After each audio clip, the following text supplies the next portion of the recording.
The decorated denigration of Black excellence. I want to talk about this. There's a conversation that says Black excellence is some form of classism or it's rooted in class. The belief is that Black excellence only talks about the wealthy people and those who appeal to other cultures and excludes everyday Black people. Now, I have to be completely honest. My initial emotions, my pure emotions, my honest emotions is that this comes out of a conversation of shock value. I believe this has to come from something of trying to make an impact or shock or even get attention to your prolific point. I'm not saying that, it's disingenuous or whatever the case is, but I think it comes out of shock value, not gonna lie. In my opinion, to believe Black excellence is classism is to believe that somebody else assigns your value or somebody else decides for you what Black excellence is or is not. I think we have to remember that the power of life is in the tongue. We have to watch what we say. We have to watch what we say because we are the curators. We are the tastemakers of our culture. And honestly, this is exactly why I love the Kwanzaa principle, Kuji Chakalia, which is that the right to determine and name for yourself. We have the right to determine and name what is in our culture. We are the ones to decide these things. And I think that's a principle that we all have to really believe in, because when we say things like Black excellence is rooted in classism, then that gives an improper definition. At the bottom line, Black excellence is Black people being excellent in whatever it is that they choose to do. Black excellence are those people that start and perfect an art form from their grandmother's living room, something that they've been doing their whole life, and they went through the trials, the tribulation, the pain, the heartache to know what works for them and what don't work for them, to know where the limits of their abilities are and to perfect and curate the capabilities that they do have naturally. That is excellence. Excellence, Black excellence, is Black people excelling at whatever it is that they choose to do. And this is not to put down anybody's experience or even initially the root of their emotion, but this, for me, is to correct a fracture in our community, in our culture. I just think this conversation is dangerous to say Black excellence is rooted in classism, because you deter a lot of people and honestly you sour what should be sweet. Again, we decide what this is. We are the curators, we are the tastemakers, we are the ones that say what is what in our culture. And it's my experience that Black excellence doesn't only just exist in high society places. I experience Black excellence every day when I see professionals that show up to work and they sacrifice and they perfect their craft to provide resources for homeless foster care youth. I see Black excellence with people going above and beyond for somebody else. I see Black excellence with people deciding to stay 5 hours after leaving work. They decided to stay 5 hours at the city council meeting. I see Black excellence with people giving up their Saturdays to give education to kids that are not even theirs. I see Black excellence with people showing up to the food bank to give out free food and to spend that time organizing, coordinating resources, and they're not even getting paid for it. That's Black excellence. My experience is seeing professionals sacrificing in their time, their personal resources, and perfecting their skills to give homeless foster care youth a path to prosperity, a path to a life that they may not have been afforded systematically. There's a lot of Black excellence across the culture that's not on the Forbes list.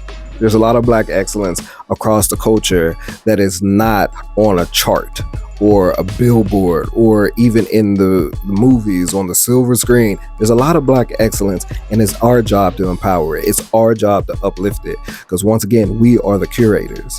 So if there is something that you see fit that is genuinely Black excellence, you have to support it. You have to make sure that it gets the due that it deserves. You are the one that has to uplift that thing. So here's my resolution. My resolution is that we go out and empower the things that we see as Black excellence. You can be on the Forbes list and that's fine, But being in the soup kitchens, being in the planning meetings, being in the coordination meetings, like that's also Black excellence. Black excellence is going to work and working your entire day and doing that extremely well, and then coming home and making sure your kids eat with very little resources. Like that is also Black excellence, and we are the ones that have to enhance that. We are the ones that have to give life and attention to that. So my resolution here is to remember that life is in the tongue. The power of life is in the tongue, and we have to remember principles like Kuji Chakalia, like, and don't write it off because you celebrate Christmas and you don't know what Kwanzaa is. It's a great principle. It's the right to determine a name for yourself. Do you not believe in that? Do you not believe that you have the right to determine what things are for you, and you have the right to name who you are, as in take up space and assignment in life? Do you not believe that? We also have to unsubscribe from the decorated denigration of our own culture. We got to stop calling the BET Awards the EBT Awards. We got to stop putting initiatives down because they don't spring out bright, shiny, and just immaculate on day one. We have to stop that. We have to stop that. We have to stop putting people who are trying. And if you have a critique, go help them. See if your critique can actually help them. Because if you have a critique and you can't help them, then it's useless. What is it for? If you can't contribute, at the very least, don't tear it down. We got to watch those things. We got to watch the littles and adjust. Oh, that little, it's just, we got to stop that. It's a decorated denigration of our culture. It sounds good. It's just a joke. Oh, it's just I wasn't serious. We got to watch that. If you're not serious, then don't say it. We got to stop putting our own things down. We got to start putting our own friends down, our own family, the people that we work. We have to stop putting our own people down. We got to watch that.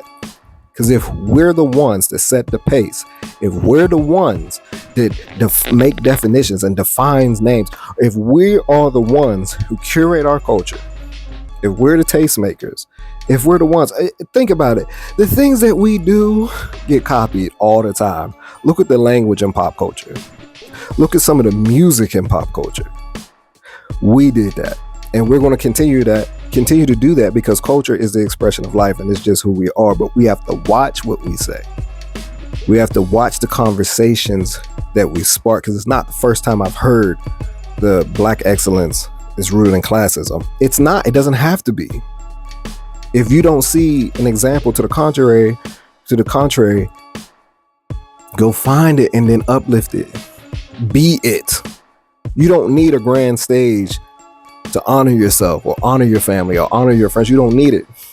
You just have to be genuine about it. We also have to be open-minded. And we have to be careful not to yuck somebody's yum. If it's yucky to you and you don't like it, then it's not for you. And respectfully, that's fine. Move around. You don't have to tear it down. And here's this. If you do have something to say that's a critique and you might tear it down, lift it back up. There's yin and yang in everything. There's a positive and a negative in everything. If you're going to highlight the negative, highlight and empower the positive. Sometimes it's not what you say, but how you say it. And your intention can be perceived. And once again, you just have to remember that the culture is so vast. Our community is so vast. Yes, you are going to have Jack and Jill kids and Boys and Girls Club kids, and there's nothing wrong with either of them.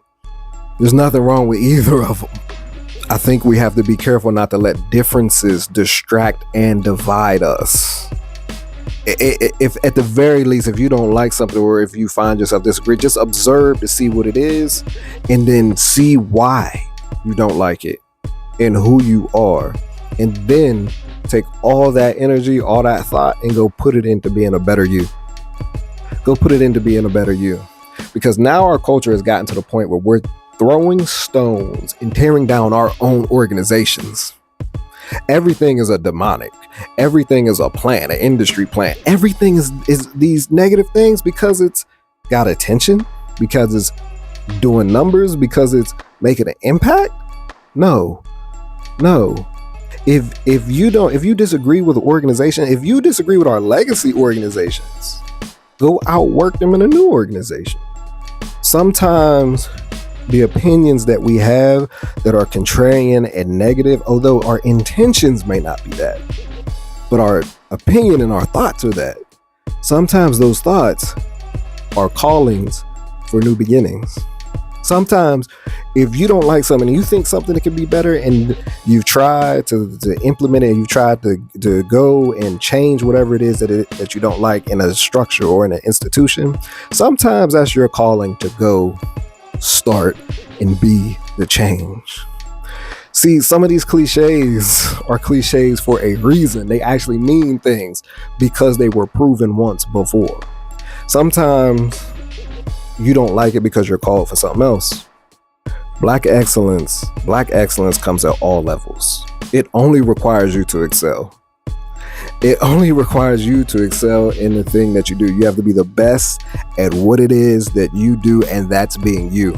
You have to be the best, insert name, in being here. If you are one of many, then you have to be the best part that you are. You have to excel. Black excellence is Black people excelling in the thing that it is that they do, whether it's art, sports, business, or otherwise. I know our culture is growing. I know we're making generational changes, and we're breaking generational curses, and we're getting rid of generational detriments. But this is one of those things where we have to be rooted in history. I do believe we do have to look back so we can learn from our past. And that's the principle of Sankofa. Once again, I talked about that in other conversations. So the principle of Sankofa is reaching back to the past to prepare yourself for your future.